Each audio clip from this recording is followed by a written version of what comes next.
दोस्तों, पाक view society Lahore के इस वक्त जो हालात हैं वो आपके सामने हैं। सैलाब ने इस कदर तबाही मचा रखी है कि लोगों का अपने घरों में रहना मुश्किल हो चुका है और लोग घरों को ताले लगाकर महफूज जगह पर मुंतकिल हो चुके हैं। सैलाब की तबाही तो एक तरफ, लेकिन अगर देखा जाए तो इसमें इंतज़ामिया की बड़ी नाअहली भी कहीं ना कहीं मौजूद है, क्योंकि दरिया के किनारे हाउसिंग कॉलोनी का बनना और यहाँ पर लोगों का घर बनाना, ये जब ये अप्रूवल मिला था तो शायद किसी ने ये नहीं सोचा कि अगर यहाँ पर सैलाब आता है, क्योंकि दरिया के किनारे है, तो किसी वक्त कुछ भी हो सकता है। तो सैलाब आने के बाद यहाँ पर रहने वाले जो लोग हैं उनका क्या बनेगा।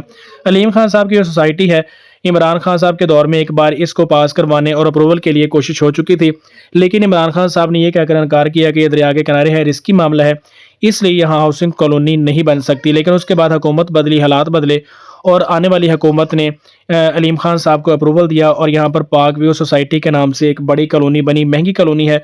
लोगों ने धड़ाधड़ मकानात यहाँ बनाने शुरू किए, प्लाट खरीदे। लेकिन अब सैलाब आने के बाद सूरत हाल आपके सामने है और लोगों का यहाँ पर रहना मुश्किल हो चुका है और वो अपने घरों को ताले लगाकर महफूज जगह पर मुंतकिल हो चुके हैं। और अब आगे क्या होगा, फिलहाल इस बात का जवाब शायद किसी के पास नहीं है।